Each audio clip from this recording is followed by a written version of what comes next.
And you could call it Black Thursday in the world of television, with hundreds of people set to lose their jobs. Both Channel 7 and NBN are set for big round of redundancies. At 7, it's been reported Natasha Belling, the host of the midday news, is one of those people. Southern Cross Media, which owns Channel 7, made an announcement this morning to the stock exchange saying it would reduce its workforce by 250 to 300 staff.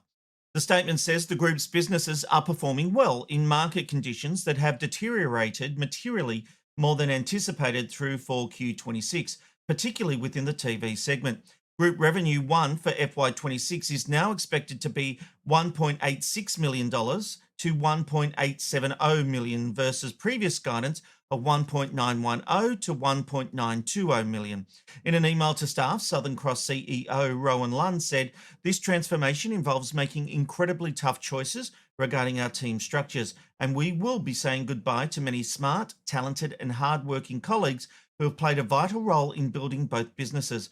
We are a better company because of their dedication, and we are committed to treating every departing team member with the respect and compassion they deserve." 250 to 300 jobs, that is a lot, especially when redundancies have been ongoing at all media outlets, including Channel 7. There is no doubt in my mind this will lead to changes on air. Now, the Daily Mail is reporting Natasha Belling has been axed. Tash was hosting the midday news. There's also been scuttlebutt that the 4 p.m. news would become a national edition, replacing the local editions around the country. I've been in contact with 7 and they have flatly denied that, saying there are no changes to the midday news or the 4 p.m. news. Hopefully that remains true. Meanwhile, Media Week reports Win has taken the axe to the NBN newsroom, despite claims they will be producing more local news after the axing of weekend bulletins. The outlet reports 6 journalists will be made redundant, culling the number from 10 to 6. Camera operators would be cut from 7 to 3. How on earth you can claim you'll be doing more local news with far less? This isn't even a little bit, it's much, much less. Well, it's beyond me. Even though executives took umbrage last week that people like me were saying they can't possibly do more. And that was before we knew about these redundancies.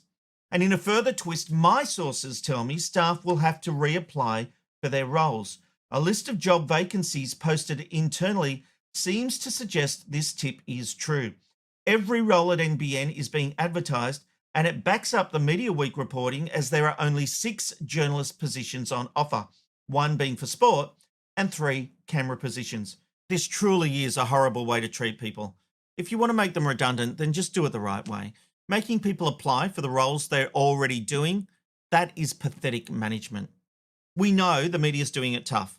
We know roles have to be reduced. People have to do more and there are going to be less people to do them. We know this. But give people respect. As far as Channel 7 goes, there have been redundancies already happening. Last year there were redundancies happening. Some departments did the redundancies then. So the idea that there's an extra 250 to 300, now they're all not at Channel 7, they're at the West Australian, they're at the Nightly and places like that, but TV employs a lot of people. And I can't help but feel we will see the effects of this on air. And we already will, with Natasha Belling apparently going. All right, let's move on. Because GfK released the Metro radio ratings for Survey 3 this morning, and there's a lot to unpack. Now, these ratings cover the survey period Sunday, March 1 to Saturday, April 4, and Sunday, April 19 to Saturday, May 23. Let's begin in Sydney, where all the action is. Smooth FM has come out in front despite being down 0.2%. 2GB has to settle for second place on 11.8. That's a drop of 1.5%. Gold saw a nice rise of 1.4% for a 9% share in third. Nova took out fourth, and Kiss, it has taken a big hit, falling to fifth place with a 7.4% share. That's a loss of 1.3%, which has to be because of Carl and Jackie O. And when we drill down to those breakfast results, you can see the impact the axing of K&J is having on Kiss.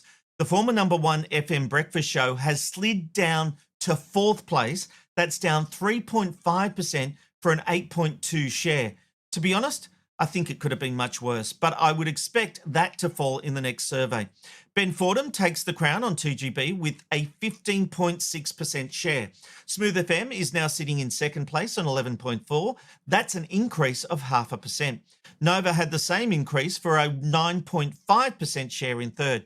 Kiss dropped to fourth. The former number one was down 3.5% and had to settle for an 8.2 share.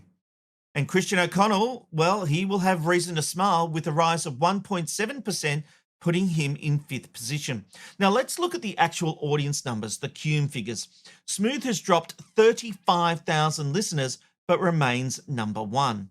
Nova has also lost listeners, but came in second on 696,000.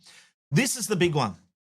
Kiss, the former home of Kyle and Jackie O, lost 132,000 listeners, dropping to 541,000. That is a big kick. 2GB's Cume is lower than FM's, but its audience hangs around longer. It's time spent listening, which is why Ben Fordham takes wins in breakfast. The biggest winner in this survey is Gold FM, with Christian O'Connell increasing his audience by 31,000 listeners. The problem for radio? The overall Cume figure is down 87,000. That means 87,000 people who presumably stopped listening to radio, they've gone somewhere else. They no longer have Kyle and Jackie O, so they are going to other platforms, possibly Spotify or podcasts. The fact is, there are 87,000 people who didn't like the alternatives on offer, and in this survey, they have left, and I reckon more are going to follow. Let's go to Melbourne. Overall, 3AW remains number one on a 14 share, even if it is down slightly. Gold is the number one FM station, but that number makes them number two overall. Smooth FM saw a slight increase for a 10.3% share. Fox FM came in fourth and Triple M was fifth with an 8.2% share. Although not making the top five, SEN was a big mover, jumping 1.7 points to 4.8. In the all-important breakfast slot, Ross Stevenson and Russell Howcroft can do no wrong on 3AW, bringing in another dominating result on 19.1. The Christian O'Connell show doesn't seem to have alienated its Melbourne audience, even though it's broadcasting into Sydney. He was the number one FM show on 10%. Fox FM's Fifi, Fev and Nick were just behind on 9.5, and Nova's Jace, Lauren and Clint dropped from 10.3 to 9.4. I tell you what, it's been a big drop for them after climbing to the top of the FM ladder. I wonder why listeners have left. To Brisbane now, Triple M remains at the top of the pack despite a slight drop. Radio's unsung hero, 4BH, takes out second place. Not bad for a station that essentially operates out of spare bedrooms and garages, a bit like McKNIGHT Tonight. B105 was third with an 11.7 share. Nova saw a good increase of 1.8% but had to settle for fourth, and Kiss rounded out the top five, losing 1.4%. In breakfast, the Courier Mail has called it a radio bloodbath. B105 Stav, Abby and Matt have risen to the top with a 13.4 share. That's an increase of 1.6. Former number one, Triple M, was bumped down to second. Nova's Susie, Nick and Lutzi saw an impressive increase of 2%, but it still hasn't got back to where it was when it axed Ash Bradnam. 4BH, the little station that could, with Barbecue Bob, sits nicely in fourth. But here's the big shot at Kiss, which saw Robin, Kip and Corey freefall 1.1% for an 11% audience share. Any goodwill the station had of unaxing the trio last year, well, that seems to have gone. Over at my old stomping ground of 4BC, it's still doing it tough. Dean Miller and Sophie Formica saw a slight drop of 0.1%, which that's not a bad drop, but unfortunately they've only got a 3.7% share. To Adelaide now, Triple M has taken the top spot on 13.3%, a nice increase of 1.1%. The newly rebranded Kiss, it used to be Mix, came in second with an 11.2 share. Nova was third with 11.1. SAFM saw no change and delivered a 10 share for fourth. And Cruise took out the last position in the top five. Triple M's Roo, Dits and Loz continue to dominate, remaining at the number one position with a 12.9 share. Nova came in second with an 11.4, gaining 1.2%. Despite a low station share, Breakfast is still going well on 5AA. ABC took fourth place on 10.9. And the new breakfast show on Kiss with Ben Harvey and Liam Stapleton is still finding its feet, but did see an increase of 1.5%. Over in Perth, Nova was the clear winner station-wise with a 14.9% share. Mix was up 1.5% for a 13.6 share. Gold, well, it had a modest increase for a 12 share. Triple M sits in fourth place on 8.3 and the ABC takes out fifth. In the breakfast slot, Nathan, Nat and Sean on Nova remains the clear number one on 17.7. Daylight is next, and then Mix officially claims the number two spot on 13.4. Listeners like a bit of talk radio in the morning, judging by 6PR's result of 9.9%, giving it third place. Rounding out the top five is Triple M on 9.8 and Gold on 9.5. Big changes in the world of radio, especially in Sydney. We will obviously be keeping across what happens in Survey 4 when ARN has completely lost Carl and Jackie O. And I think those listeners holding on, hoping that Carl and Jackie O return, well, they might just give up, as they should.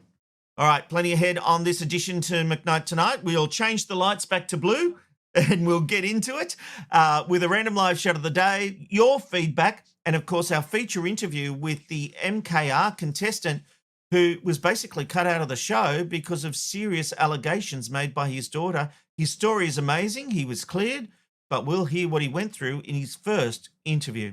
All that and plenty more. As I said, let's have a random live shot of the day.